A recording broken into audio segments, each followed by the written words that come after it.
नमस्कार। प्रांजल ज्ञान गंगा में आप सभी का स्वागत है। कल हमने पांडवों का गंगा पार होना और कौरवों द्वारा उनकी अंतिम क्रिया की कथा को पढ़ा था। आज हम हिडम्बासुर का वध पढ़ेंगे।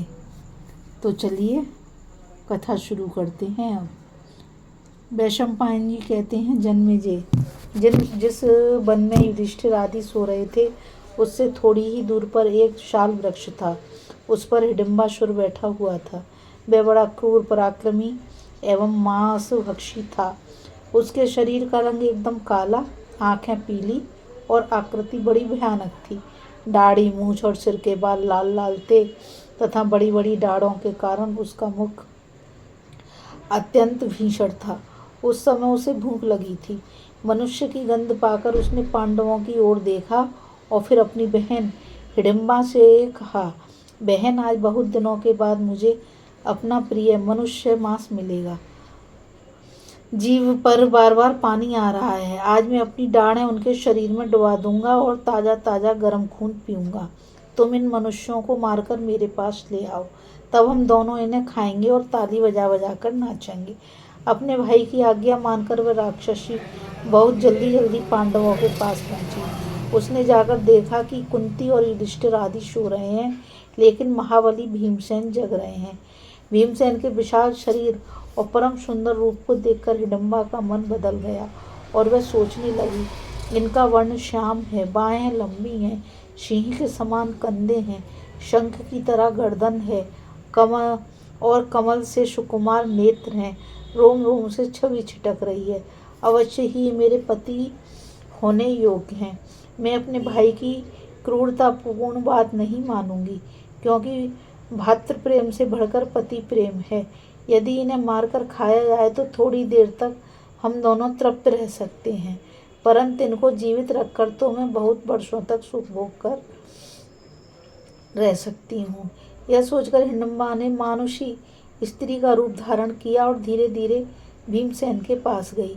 दिव्य गहने और वस्त्रों से भूषित सुंदरी हिडिंबा ने कुछ संकोच के साथ मुस्कुराते हुए पूछा, पुरुष शिरोमणि, आप कौन हैं, कहाँ से आए हैं?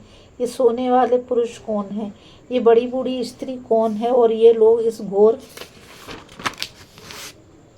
जंगल में घर की तरह निशंक होकर सो रहे हैं। इन्हें पता नहीं कि इसमें बड़े बड़े राक्षस रहते हैं और हिडिंब राक्षस तो पास ही है। मैं उसी की बहन हूँ। आप लोगों को मांस खाने की इच्छा से ही उसने मुझे यहाँ भेजा है।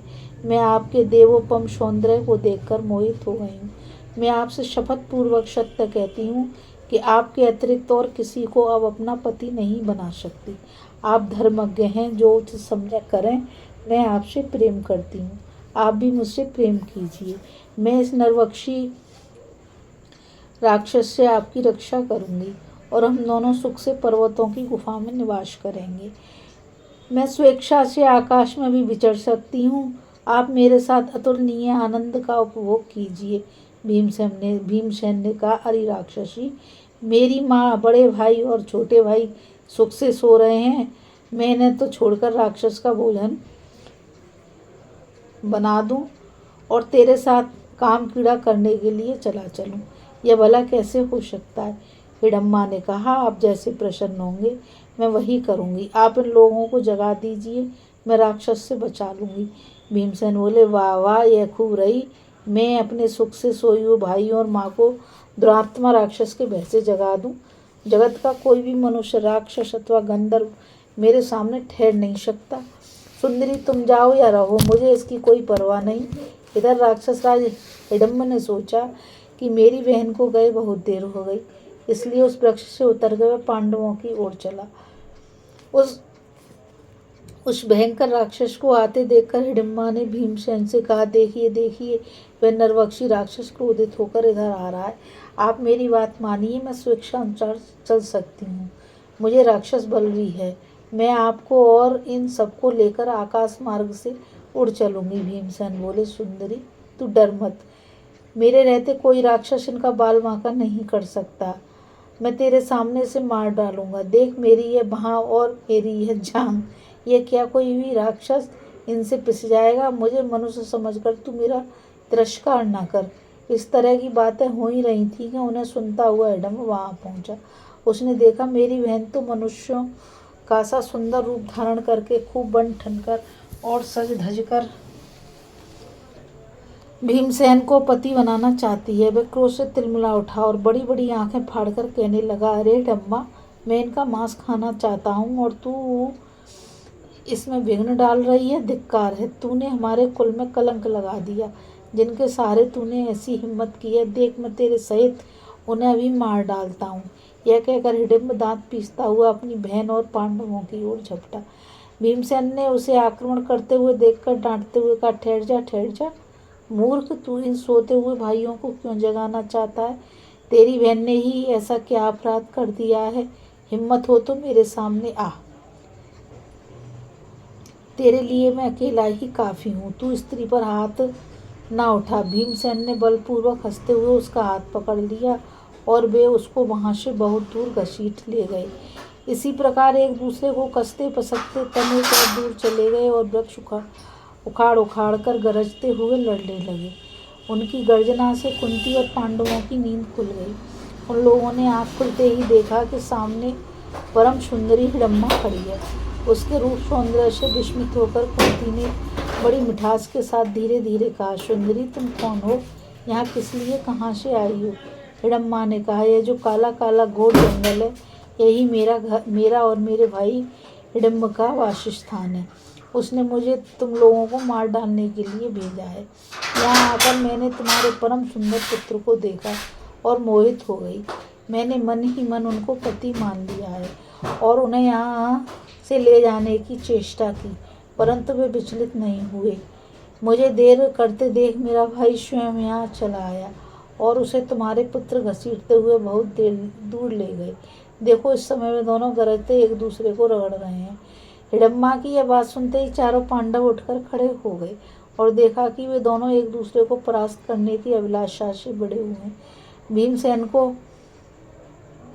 कुछ दबते देखकर अर्जुन ने कहा, भाई जी कोई डर नहीं, नकुल और सहदेव माँ की रक्षा करते हैं, मैं अभी इस राक्षस को मार डालता हूँ। भीमसेन बोले, भैया अर्जुन चुपचाप खड़े रहकर देखो, घबराओ मत, मेरी बाह के भीतर आकर ये बच नहीं सकता। अब भीमसेन ने क्रोध से जल भूनकर आंधी की तरह झपटकर उसे उठा लिया और अंतरिक्ष में 100 बार घुमाया। भीमसेन ने कहा, रे राक्षस, तू व्यर्थ के माँ से झूठ मूठ इतना हट्टा खट्टा हो गया है। तेरा भरना व्यर्थ और तेरा विचार न व्यर्थ। जब तेरा जीवन ही व्यर्थ, तब मृत्यु भी व्यर्थ होनी चाहिए। इस प्रकार कहकर भीमसेन ने उसे जमीन पर दे मारा। उसके प्राण पखेरु उड़ गए। अर्जुन ने भीमसेन का सत्कार करके कहा, भाई जी यहाँ से वारणावत नगर कुछ बहुत दूर नहीं है, चलिए यहाँ से जल्दी निकल चलें, कहीं दुर्योधन को हमारा पता न चल जाए। इसके बाद माता के साथ सब लोग वहाँ से चलने लगे। हिडम्बा राक्षसी भी उनके पीछे पीछे चल रही थी।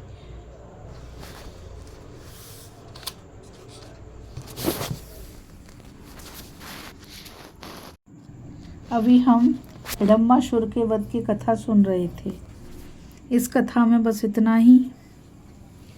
कल फिर मिलेंगे एक नई कथा के साथ। जब तक गीता रावत को आज्ञा दीजिए और इस चैनल को लाइक, शेयर और सब्सक्राइब कीजिए ताकि यह अमूल्य ज्ञान अधिक से अधिक लोगों तक पहुंच सके। राधे राधे, नमस्कार, जय श्री कृष्ण।